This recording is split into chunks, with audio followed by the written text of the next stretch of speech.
श्री सुरेश कुमार और फली जी, हमारे बीजेपी के नेता महिला मोर्चा के प्रधान श्रीमती गीता भगत जी, सुंगवाली से हमारे ट्रस्ट के मेंबर भी हैं और सुंगवाली के नायब सरपंच भी हैं श्री करनियाल जी,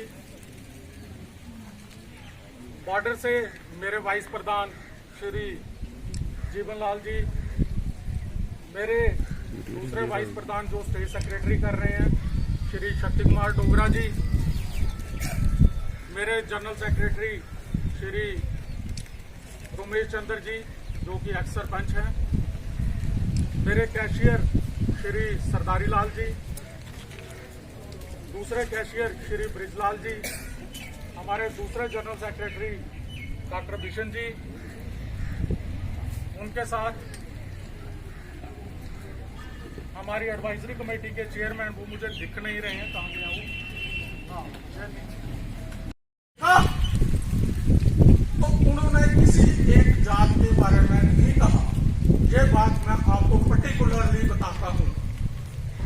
बाबा साहब ने जब संविधान लिखा तो संविधान के प्रियम्बल जो स्टार्टिंग पहला पेज जो संविधान का है, मेरे किसी साथी ने शायद कहा था कि संविधान नहीं पढ़ा है, क्योंकि मैं एडवोकेट हूं, मैंने संविधान पढ़ा है। तो संविधान के पहले पेज पे बाबा साहब ने लिखा है, we the people of India, हम भारत के लोग। उन्होंने किसी पर्टिकुलर जात की बात नहीं की, उन्होंने किसी कास्ट की बात नहीं की, उन्होंने किसी लैंग्वेज की बात नहीं की। उन्होंने कहा हम भारत वर्ष के लोग।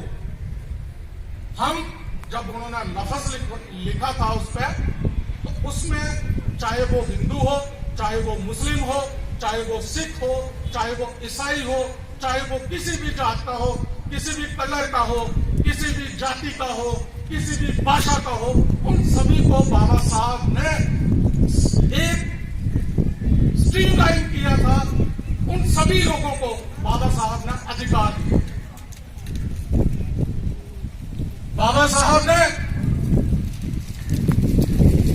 अपने संविधान में आर्टिकल 19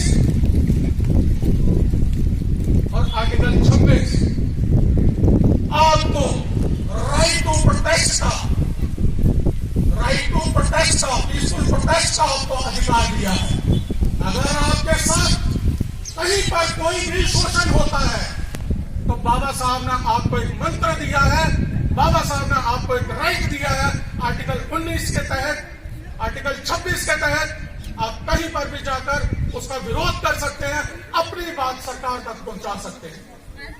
लेकिन साथियों, बाबा साहब ने उससे पहले एक बात जरूर कही थी कि सबसे पहले आपको शिक्षित होना पड़ेगा।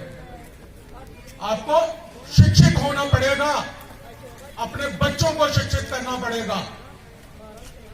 शिक्षित तो हम हो गए, बच्चों को भी हम कर रहे हैं, लेकिन उसके बाद हमें संगठित होना पड़ेगा, यूनाइट होना पड़ेगा हमें। और जिस दिन हम यूनाइट हो गए, उस दिन आपका कोई भी शोषण नहीं कर सकता, क्योंकि आपको आपके अधिकारों के बारे में पता चल जाएगा। लेकिन साथियों, माजरा ये है कि हम कुछ बोलना ही नहीं चाहते। आप कोई चीज बोलोगे नहीं तो सरकार तक पहुंचेगी कैसे? आप कोई चीज सामने लाओगे तो सरकार तक पहुंचेगी और सरकार आपकी बात मानेगी।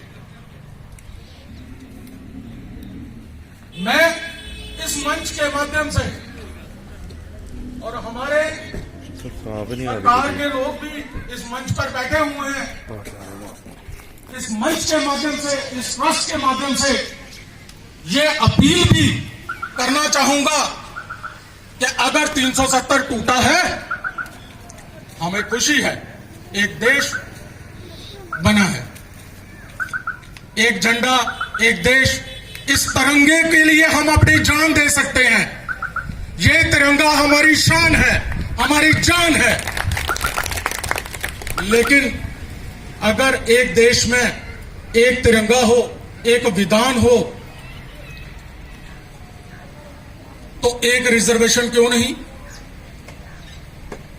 हम इस मंच के माध्यम से सरकार को यह भी अपील करना चाहते हैं कि जैसे सेंटर में रिजर्वेशन बाकियों के लिए है, ओबीसीज के लिए है, एससी एसटीज के लिए है, वैसी ही रिजर्वेशन का प्रावधान हमारे जम्मू कश्मीर में भी किया जाए।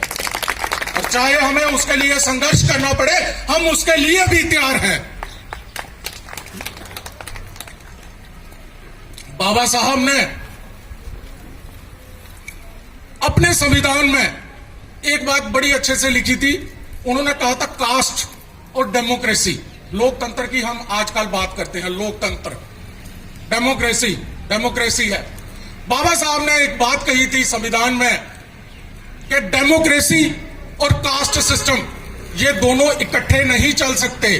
पैरेलल एक साइड कास्ट सिस्टम को लेकर चलेंगे, एक साइड अगर हम डेमोक्रेसी को लेकर चलेंगे, वो नहीं चल सकते। तभी बाबा साहब ने संविधान की रचना की और उस संविधान में उन्होंने हर किसी को बिना जाति के, बिना किसी कास्ट के